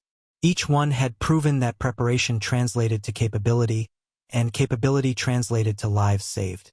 A knock on her door. It was Watkins. His uniform was still dusty from the firefight. "Ma'am, I needed to tell you something," he said. "That casualty I treated, the soldier with the arm wound. I was terrified. My hands were shaking. I wasn't sure I could do it." "But you did," Nora said.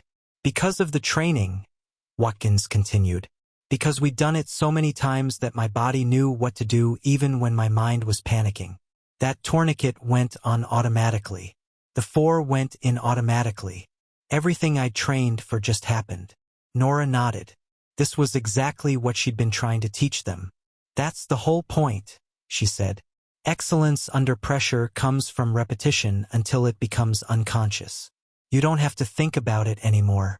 Your training takes over." "I understand now," Watkins said.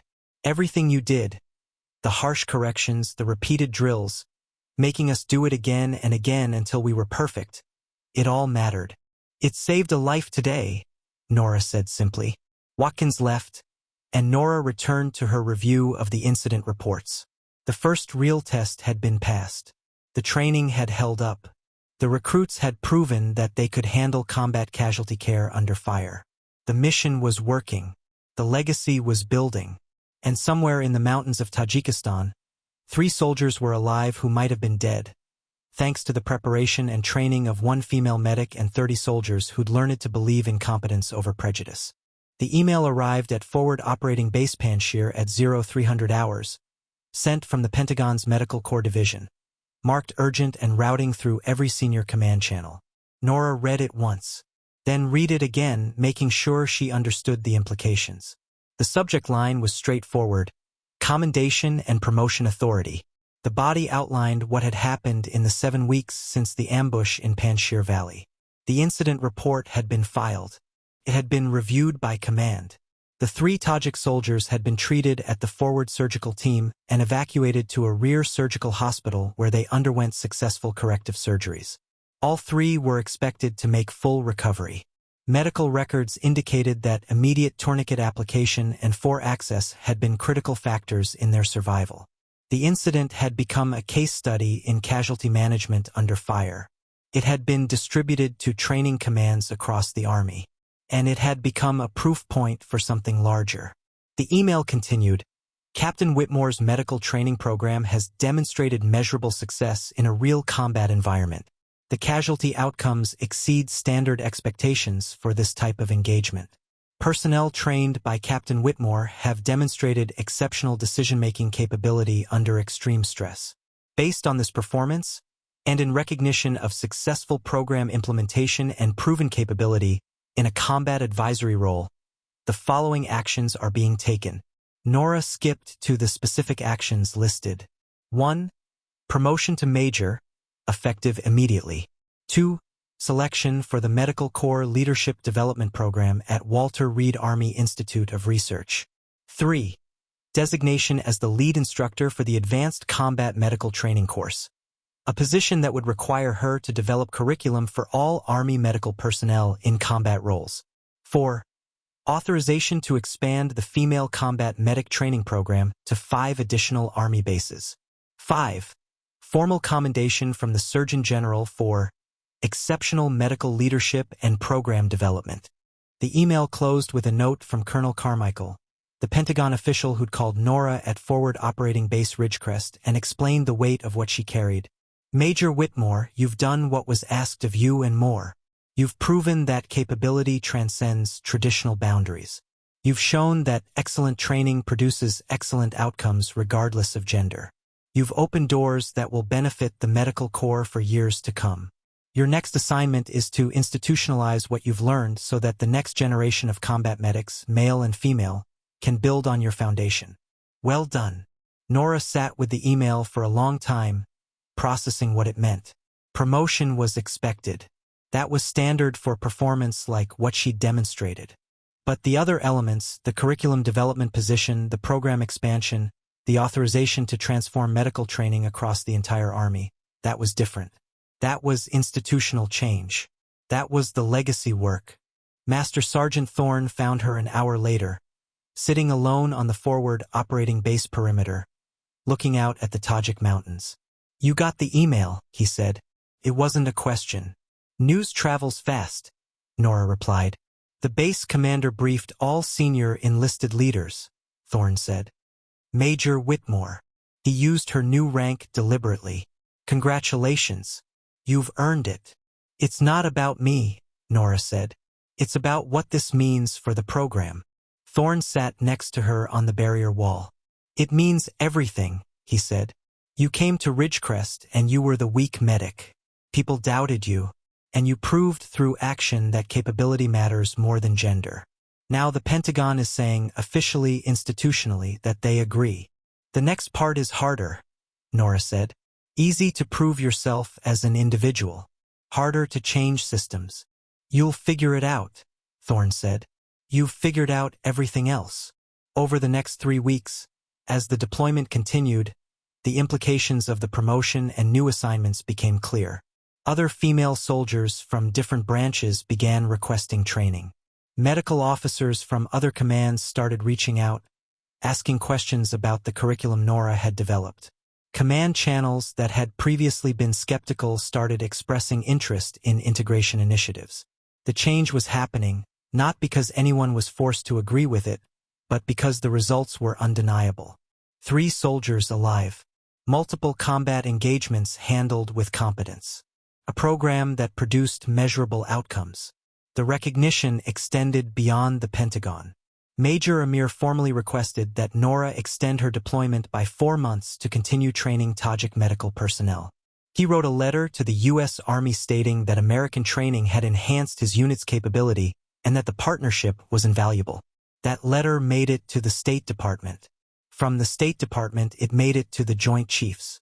Suddenly, Nora's deployment wasn't just about training a platoon of recruits. It was about international military relations and proof of American commitment to building partner capacity. It was about something much larger than one medic's career. The day the formal promotion ceremony was scheduled, all 30 recruits gathered in the training facility at FOB Panjshir. Nora stood at the front while a senior Army medical officer read the citation. For exceptional medical leadership, development of innovative training methodology that produces measurable improvements in casualty outcomes, and successful execution of medical advisory mission in a complex international environment, the Secretary of the Army approves the promotion of Captain Nora Whitmore to the rank of Major. The officer pinned the major's insignia on her uniform. The recruits applauded. Master Sergeant Thorne stood at attention, his expression showing pride. After the ceremony, the recruits came forward individually to congratulate her. Torres, who'd frozen in darkness during training and learned to push through fear. Harper, who'd gone from making jokes about the weak medic to confidently managing triage in combat. Fletcher, who'd learned that competence and compassion weren't opposites. Watkins, who'd applied a tourniquet under fire and saved a life. "This is all of you," Nora told them as a group. "You took the training. You proved you could execute under pressure. You came home alive and brought Tajik soldiers home alive. That's what a promotion recognizes. Program success, which is your success." The message went out through Army channels within 24 hours. Major Nora Whitmore, the combat medic who'd proven female medical personnel could excel in combat roles, was now developing curriculum for the entire Army's combat medical training system.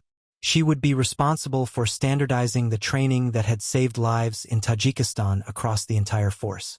5 days later, Nora received notification that she'd been selected to speak at the annual Army Medical Symposium, a gathering of senior medical officers and medical leaders from across the service. The topic: Innovative Training Methodologies for Combat Casualty Care Excellence. She would be speaking to generals, to the Surgeon General, to medical leaders from allied nations, about what she'd learned, about what worked, about how to train soldiers to save lives. The final piece of institutional recognition came 2 weeks later, as the deployment wound down and transition of control to the next advisory team began. A video message arrived from the Pentagon. It was from General Sarah Mitchell, the Army Surgeon General, the highest medical authority in the United States Army. Nora watched it alone in her quarters. "Major Whitmore," General Mitchell said, her tone carrying the weight of her position, "I wanted to personally recognize what you've accomplished. When female integration in combat roles was authorized, many questioned whether the training and the culture would support that change. You've answered that question with actions, not words. You've demonstrated that excellence knows no gender. You've trained soldiers to competence levels that exceed standard expectations. You've proven that diverse teams can function at the highest level. And you've shown that when you lead with competence and clarity, people follow regardless of traditional barriers." General Mitchell paused, letting the weight of her statement settle. "You are now the lead curriculum developer for combat medical training across the entire Army. That position carries responsibility for training thousands of soldiers, male and female, from every background and every region. Your job is to take what worked in your program and institutionalize it so that future generations can build on your foundation. I have complete confidence that you will excel in this role just as you've excelled in every role you've held. Congratulations on your promotion and on your selection for this critical position." The video ended. Nora sat in silence, processing what the recognition meant. Not just for her, but for what it represented. The Pentagon's official endorsement of female combat capability. The Surgeon General's personal confidence in her leadership. The authorization to shape training for the entire Army's medical corps. She pulled out James's photograph one final time. "We did it," she whispered. "More than I promised. Not just bringing your unit home alive. Changing the system. Opening the doors. Making it so the women who come after don't have to fight quite so hard."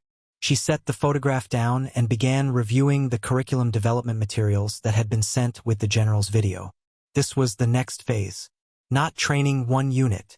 Training the entire Army. Not proving she could do it herself. Teaching others to do it. The weak medic had become Major Nora Whitmore, the architect of Army-wide combat medical excellence.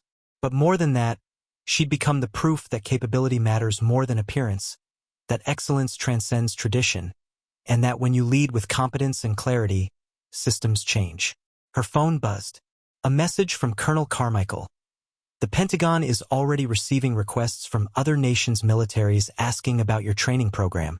Looks like your influence is going to extend beyond the Army." The next message came from Master Sergeant Thorne. "Congratulations, Major. You've earned everything coming your way, and you've changed what's possible for everyone who comes after you. The final message came from Watkins. Ma'am, I wanted you to know that I've applied to stay in medical corps and pursue specialization. I want to be the kind of medic you taught me to be. Thank you for showing me what's possible. Nora responded to each message. Then she returned to the curriculum materials. This was her next mission. Not proving herself anymore. Building systems that would outlast her. Creating pathways for others. Institutionalizing excellence. The weak medic had become the architect of change. And the real work was just beginning. Walter Reed Army Institute of Research occupied a sprawling complex in the heart of Washington, D.C., and Major Nora Whitmore's new office was on the 3rd floor of the Medical Education Building. The space was larger than she'd expected. A desk, a conference table, shelves for reference materials, and windows overlooking the campus. Behind that desk, she would be developing the curriculum that would shape how the Army trained combat medics for the next decade. But before she could focus on curriculum, she had to teach the first class of the Advanced Combat Medical Training course. The course had been restructured around her methodology, the one that had proven effective in Tajikistan. 30 students from across the Army, medical personnel with existing combat experience, officers and enlisted, and, for the first time in Army history, 6 female medics who'd been selected based on merit and competitive evaluation. The female medics were waiting in the classroom when Nora arrived on the first day. She could see the nervousness in their bearing. They knew they were breaking new ground. They knew they were being watched.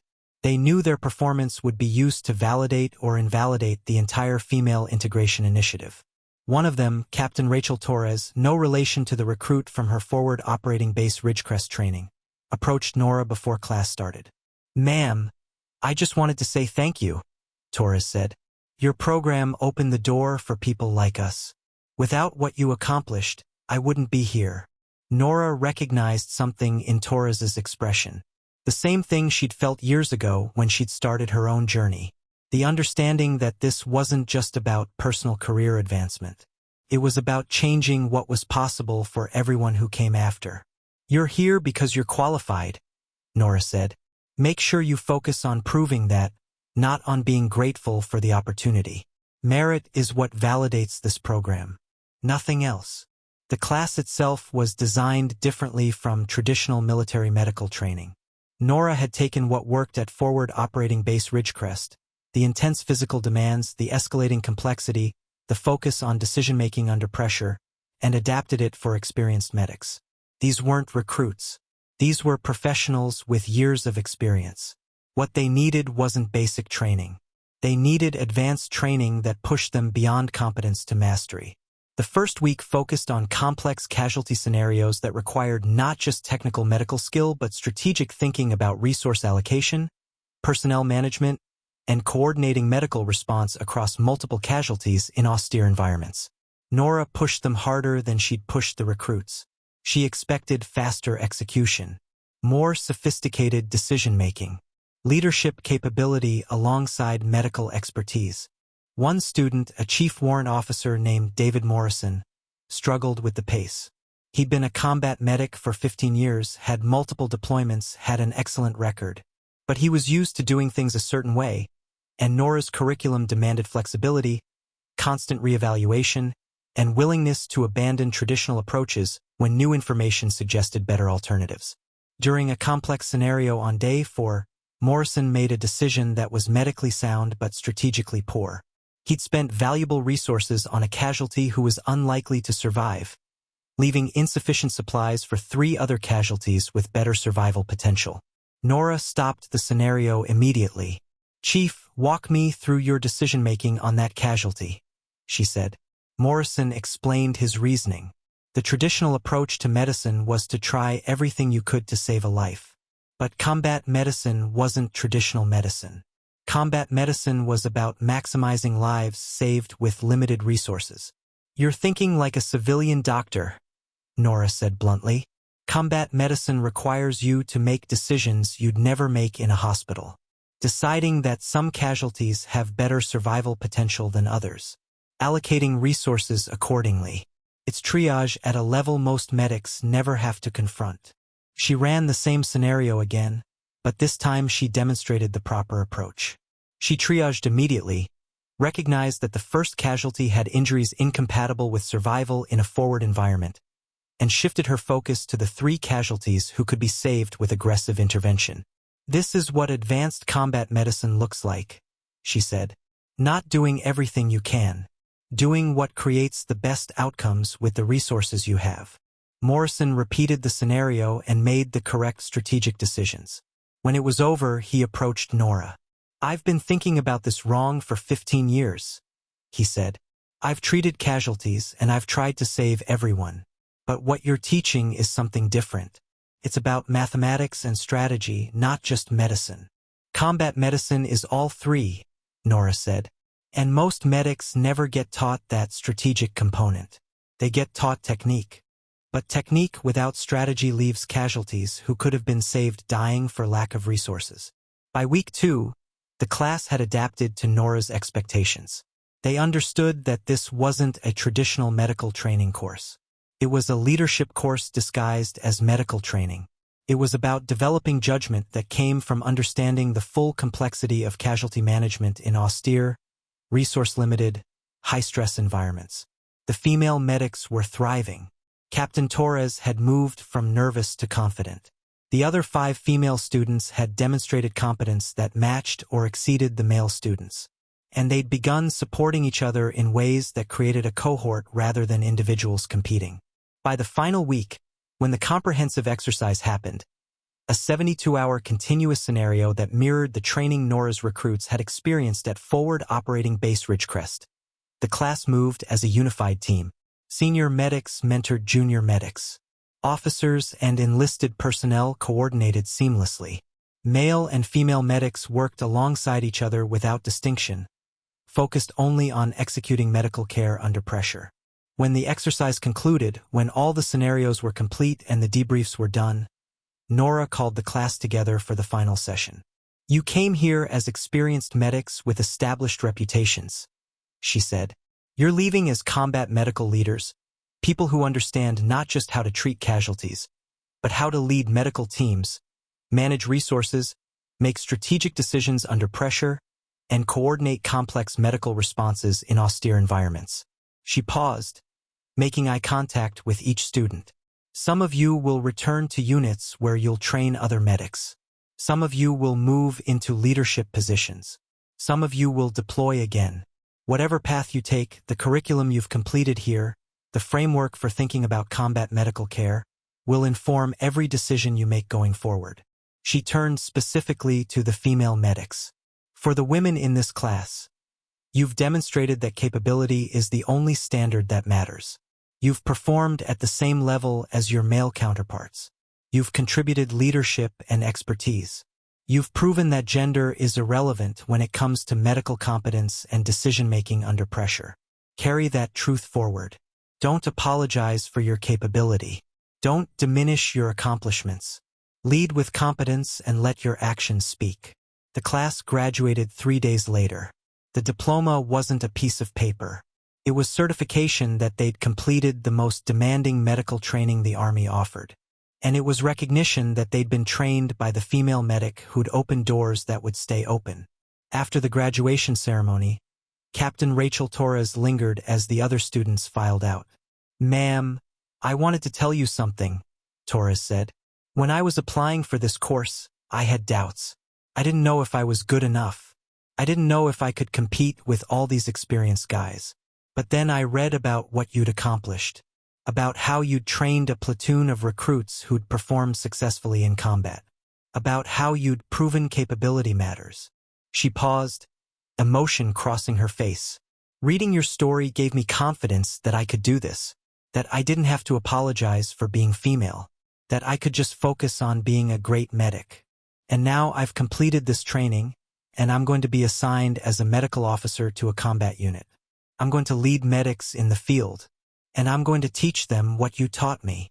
Nora felt something shift in her chest. This was the legacy work, not the individual achievement. This was the moment when someone was taking what she'd learned and building on it, passing it forward. "You're going to do great things," Nora said. And the women who come after you are going to be able to do even greater things because you've opened the door further. That's how systems change. One generation building on the previous generation's foundation. Over the next 6 months, Nora received emails from her graduates. Morrison, the chief warrant officer, had implemented her strategic casualty management approach in his unit's training and reported that outcomes had improved measurably. Several of the male medics had specifically requested assignment to units where they could develop curriculum based on Nora's methods. And the female medics had begun requesting assignment together when possible, creating an informal network of advanced trained female combat medical leaders. The first request came in month 4.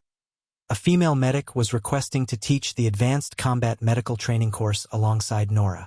She wanted to become an instructor to help develop the next generation of medics, to build on what was being created. The second request came in month 5. A women's military medical group was asking Nora to develop a mentorship program specifically for female combat medics. They wanted to create pathways for women to advance in medical fields that had been historically male-dominated. The third request came in month 6. The Army Surgeon General was asking Nora to author the official curriculum for combat medical training across all service branches.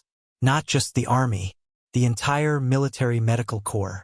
What had started as one female medic proving she could do the job was becoming a movement. What had started with whispers about a weak medic was becoming institutional change. Nora sat in her office, reviewing these requests, and pulled out James's photograph one final time. Her brother who died because training wasn't adequate. Her brother who'd inspired her to join. Her brother whose sacrifice had unknowingly set in motion a transformation that was now benefiting thousands of soldiers. "You were right," she whispered to the photograph. "That you had to die. That was never the point. The point was that your death meant something. That it motivated someone to make sure other soldiers didn't have to die the same way. The point was that your sacrifice created change." She set the photograph down and began reviewing the curriculum development request for the entire military. This was the work of the next 5 years. This was institutionalizing excellence across service branches. This was ensuring that the weak medics methodology would train medics in the Navy, the Air Force, the Marines, the Coast Guard. This was legacy work. And it was only the beginning. 3 years later, Major Nora Whitmore stood in the ceremonial hall at the Pentagon, watching a new generation of combat medics, male and female, receive their certification in the Advanced Combat Medical Training course. The course had expanded across all service branches. The curriculum she'd developed at Walter Reed had been adopted by the Navy, the Air Force, the Marines, and the Coast Guard. Military medical training had fundamentally changed because one medic had proven that capability transcended traditional boundaries. The graduates filing across the stage represented diversity the military medical corps had never seen before. Female medics who'd competed on merit and earned their positions. Medics from different backgrounds, different regions, different experiences. All trained in the same rigorous curriculum. All held to the same standards. All prepared to lead medical teams in combat environments.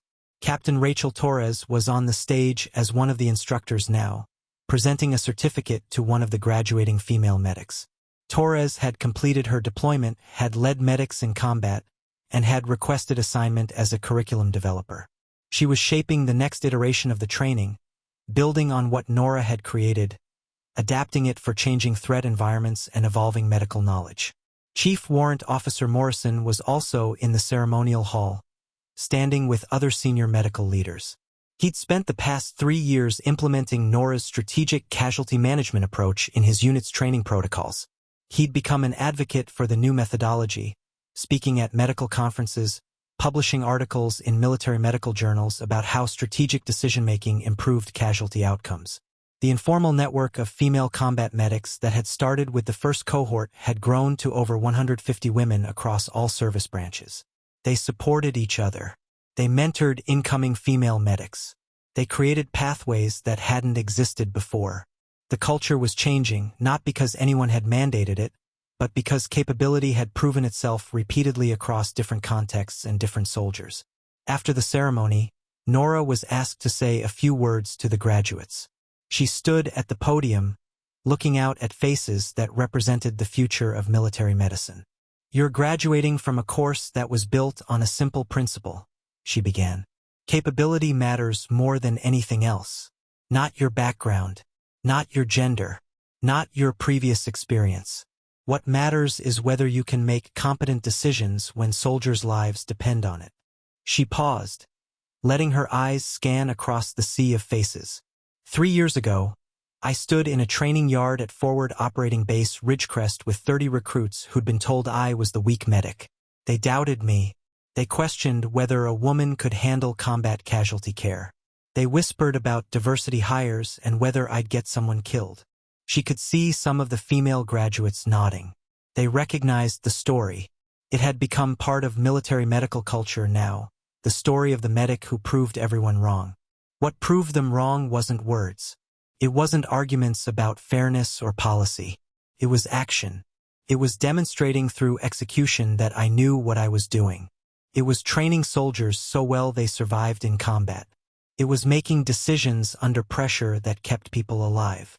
She shifted her weight, her bearing showing the confidence of someone who'd earned authority through proven competence. That's what I want to leave you with as you leave here and take these skills into the field. You don't have to convince anyone of your capability. You don't have to argue for your right to be here. You demonstrate your capability through action. You prove your competence through execution. You earn respect through excellence. She looked directly at the female graduates.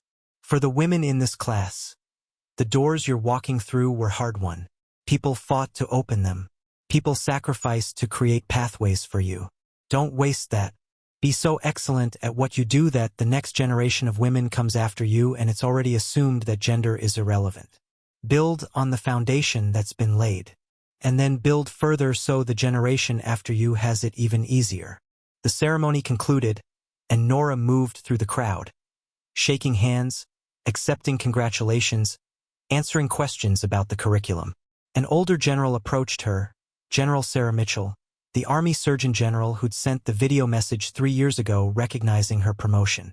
Major Whitmore, Mitchell said, I wanted to speak with you privately about something. They moved to a quieter corner of the hall. I'm retiring at the end of this fiscal year, Mitchell said. I've recommended you as my successor. Nora was quiet for a moment, processing what that meant. The Surgeon General of the Army, the highest medical authority in the service, responsible for the health and medical readiness of over 1 million soldiers. That's a significant responsibility, Nora said. It is, Mitchell agreed. But you've proven you can handle significant responsibility. You took a training program, made it work, expanded it, and changed the entire military medical education system. You've demonstrated that you can lead at the highest levels. I believe you're the right person to continue expanding what's possible in military medicine. Sir, I'm not sure I'm ready for that level of responsibility, Nora said. You've never been ready for what you've accomplished, Mitchell replied. But you've done it anyway, and you've done it exceptionally. That's what leadership is. Not waiting until you're sure. Acting because the mission demands it and you're capable of executing it. Over the following weeks, the recommendation made its way through approval channels. The confirmation process was rigorous, congressional testimony, interviews with senior leaders, background investigations. But by the end of 4 months, Nora received official notification. She'd been approved to become the Surgeon General of the Army, the highest-ranking medical officer in the service. At 37 years old, she was the youngest Surgeon General the Army had ever appointed. And she was the first to have come up through the ranks as a female combat medic. The day of her official appointment, she gave a speech to the entire medical corps, thousands of military doctors, nurses, and medics watching via video from bases around the world. I stand before you as proof that the military medical corps is changing, she said. I stand before you as evidence that we're getting better at using the full talent pool available to us. I stand before you as someone who was once doubted and who proved through competence that doubts were unfounded. She paused. But more than that, I stand before you as someone who believes that the best is still ahead of us. Medical readiness doesn't come from tradition. It comes from excellence. It comes from training. It comes from having the best people in the right positions regardless of background. She outlined her vision for the next 5 years. Expanded female participation in all medical roles, continued curriculum development focusing on outcomes-based training, international partnerships to share methodologies that saved lives, and institutional recognition that capability was the only standard that mattered. "We're going to be the best military medical corps in the world," she said simply. "Not because of who we are, but because of what we do. And we're going to get there by being ruthlessly focused on one thing: putting the right people in the right positions and training them to excellence." That evening, in her new office at the Pentagon as Surgeon General, Nora received a package. Inside was a medal, the Medal of Freedom, one of the highest civilian honors the United States could bestow. The citation recognized her contributions to military medical excellence and to changing the culture of the armed forces through demonstrated capability and leadership. She set the medal aside carefully. It mattered, but not in the way most medals mattered. It wasn't about personal achievement. It was validation that the work mattered, that the mission of proving capability transcended gender mattered, that the vision of a military medical corps based on merit rather than tradition mattered. She pulled out James's photograph, worn and creased from being carried everywhere for over a decade. Her brother who died in 2015. Her brother whose death had inspired her to join the military. Her brother whose sacrifice, unknowingly, had set in motion a transformation that was now reshaping how the entire military medical system functioned. "We did it," she whispered to the photograph. "More than I promised. More than I imagined. We opened doors that won't close. We changed the system. We made it so that the next generation doesn't have to fight to prove they belong." She set the photograph on her desk in the Surgeon General's office, right where anyone visiting would see it. Not as a monument to achievement, as a reminder of purpose, as evidence that sacrifice, whether the sacrifice of someone who died or the sacrifice of someone who carried that loss forward, could transform systems. The door to her office opened. Captain Rachel Torres entered, carrying a file. "Surgeon General," Torres said formally, though there was warmth in her voice, "I have the curriculum review for the upcoming revisions to the Advanced Trauma Life Support course. When you have time, I wanted to walk through some recommendations." "Put it on the desk," Nora said. "We'll review it together after hours. I want to understand the full scope of what you're proposing." Torres set the file down and paused at the door. "Ma'am, I wanted to say something," Torres said. "When I was a recruit, you were the captain I trained under. When I was an instructor, you were the mentor I learned from. Now, as Surgeon General, you're setting the strategic direction for the entire medical corps. Watching your trajectory has shown me what's possible. I want to follow that path. I want to keep building on what you've created." "Then do it," Nora said simply. "And someday, someone will come after you and build further. That's how systems change. Generation by generation. Each one opening doors a little wider. Each one building on the previous generation's foundation." After Torres left, Nora sat alone in her office, looking at the photograph of James and the Medal of Freedom and the files waiting for review. This was the culmination of the journey that had started in a dusty training yard at Forward Operating Base Ridgecrest, where a medic that nobody believed in had warned people that they didn't understand who she was. The warning had been proven true, through action, through competence, through sacrifice and excellence and refusal to accept doubt as truth. The weak medic had become the Surgeon General of the Army. But more importantly, the weak medic had become the architect of change. The person who'd proven that capability transcends tradition. The person who'd opened doors for thousands of soldiers. The person who'd built systems that would outlast her, that would continue transforming what was possible long after she retired from service. The work wasn't done. It would never be done. There would always be more to change, more to improve, more to build. But the foundation was laid. The culture was shifting. The next generation was rising. And somewhere, in the photographs and memories and the lives of soldiers who came home because they'd been trained well, James Garrett's sacrifice was being honored by a military that was becoming more excellent, more capable, more ready to bring its people home alive. The warning had been given. The test had been passed. The mission continued. And the legacy would endure. Up next, you've got 2 more standout stories right on your screen. If this one hit the mark, you won't want to pass these up. Just click and check them out.